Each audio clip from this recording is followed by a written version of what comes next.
শিবু হাজার শেখ শাহজাহান উত্তম সদরের মতো লোকেরা মেয়েদেরকে তুলে নিয়ে তাদের ইজ্জত নিয়ে সেলফি করবে, এবার পুলিশ অফিসারকে গাছের নামে পাঠিয়ে দিয়ে ভাঙচুর করবে। Hello guys, welcome back to my channel. This is a comedy. দাদা চলে এসেছি নতুন ভিডিও নিয়ে। আজকের ভিডিওটি কমেডি নয়, সিরিয়াস হতে চলেছে। আচ্ছা, আজকে কথা বলবো রেখা পাত্রকে নিয়ে।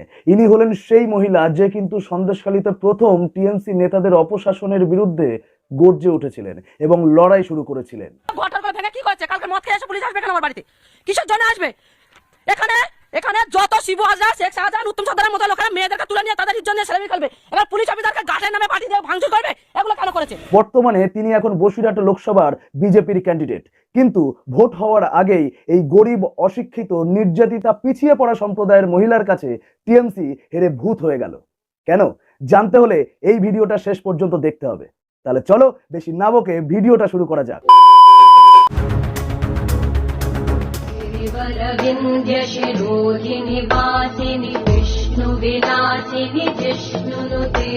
এই সেই সন্দেশখালীর আন্দোলন, যে আন্দোলনের অন্যতম মুখ হয়ে উঠেছিলেন রেখা পাত্র, যার জন্য তাকে খুনের হুমকিও খেতে হয়েছিল টিএমসি নেতাদের থেকে। এর আগেও মার্ডার করার হুমকি দিয়েছে, কিন্তু তবুও তারা ভয় পেয়ে পিছিয়ে যাননি, বরং ভয়কে উপেক্ষা করে তার উপর টিএমসি নেতাদের দ্বারা যে মানসিক এবং শারীরিক অত্যাচার হয়েছিল তার গোপন জবানবন্দি কোর্টে গিয়ে দিয়ে এসেছিল। আমার নাম রেখা পাত্র, আমি এই কোর্টে এসেছি ম্যাজিস্ট্রেটের কাছে আমি জবানবন্দি দেওয়ার জন্য। বুঝতে পারছেন, সন্দেশখালীর মায়েরা কিন্তু ভয়কে জয় করতে শিখেছেন। क्या बात है।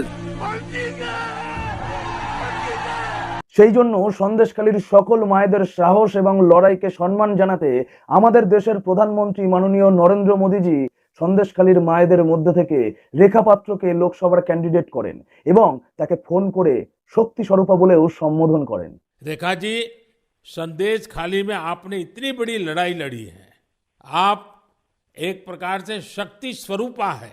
কিন্তু এই শক্তি স্বরূপার বিরুদ্ধেই সন্দেশখালীতে আন্দোলন শুরু হয়। রেখায় ভিন্নমাত্র সন্দেশখালীতে প্রতিবাদী যে মুখ, সেই মুখকেই রেখা পাত্রকে বসিরহাটে বিজেপি প্রার্থী করা হয়, কিন্তু সেখানে সন্দেশখালীর প্রতিবাদীকে তারা চান না। যে রেখা পাত্র সন্দেশখালীর মা বোনেদের সংঘবদ্ধ করে আন্দোলন গড়ে তুললো, আজ তারাই তার বিরুদ্ধে আন্দোলন করছে। আমরা চাইছি ও প্রার্থী থেকে একদম বরখাস্ত হোক। রেখা পাত্র ক্যান্ডিডেট হওয়া নিয়ে সন্দেশখালীর মায়েদের এত কেন বিরোধিতা? সেও তো ওই আন্দোলনেরই একটা মুখ ছিলেন, আর সে যদি ক্যান্ডিডেট হয়ে যেতে তাহলে তো আখেরে সন্দেশখালীর মানুষেরই তো লাভ। তাহলে তাহলে কেন তারা বিরোধিতা করছে? তার মানে ডালমে কুছ তো কালা হে, কি তাই তো? কিন্তু যারা আন্দোলন করেছে তারা তো জানে। তারাই পরের দিন মিডিয়ার কাছে প্রকাশ করেন তারা কেন রেখা পাত্রের বিরোধিতা করেছেন। পিকাইটা তো এখানকার ছেলে, ওই ডেকে নিয়ে গেছিল। হ্যাঁ, শাসক দল আমাদেরকে বুঝিয়ে নিয়ে গেছে যে দেখো এই বলছে, আমরা গিয়ে। বুঝতে পারছেন টিএমসির অবস্থা? টিএমসি বলে রেখা পাত্র অশিক্ষিত, আর সেই অশিক্ষিত গৃহবধূর কাছে হারার ভয়ে টিএমসির নোংরামি কোন পর্যায়ে গিয়ে দাঁড়িয়েছে। সুটিয়ে লাল করে দেবো, নোংরামি বার করে দেবো। টিএমসির এই অবস্থা থেকে একটা কথাই বলতে ইচ্ছে করছে, ভোটে দাঁড়িয়েছে সাধারণ জনতা, তাই ভয় পাচ্ছে মমতা। ঠিক বলেছো। কথা কি ক্লিয়ার না ভেজাল আছে? সন্দেশখালীর মায়েদের আর ভুল বোঝানো যাবে না, তারা টিএমসির সব নোংরামি ধরে ফেলেছে। তাই তারা রেখাদির কাছে আমরা ক্ষমা চাইছি যে সবাই মিলে আমরা যেটা করেছি, আমাদেরকে ভুল বোঝানো হয়েছিল, অন্য লোকেদের দ্বারাই আমাদেরকে ভুল বোঝাচ্ছিল, অন্য কেউ অন্য কোনো পার্টির থেকে আমাদেরকে ভুল বোঝাচ্ছিল, ভুল বোঝানোর পরে এটা করেছি। আজকের রেখার কাছে আমরা ক্ষমা চাইছি, আর যারা আসবে বোঝাতে তাদেরকে ঝাঁটা মেরে আমি দূর করব। এরপর রেখা পাত্র সন্দেশখালীর মাটিতে পা রাখলে সন্দেশখালীর মানুষদের মধ্যে এক বাঁধ ভাঙা উচ্ছ্বাস তৈরি হয়।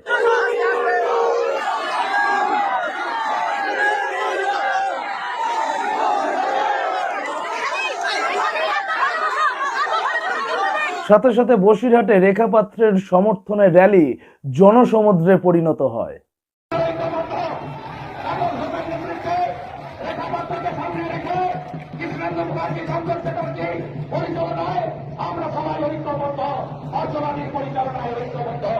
জনমানুষের এই উচ্ছ্বাস টিএমসির নোংরামির জবাব দিয়ে দিয়েছে।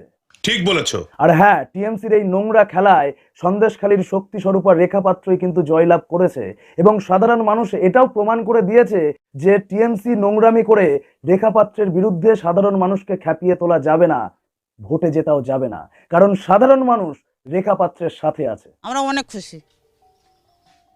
অনেক খুশি আর আমরা ওকে চাই আর ওকে আমরা ভোট দেব।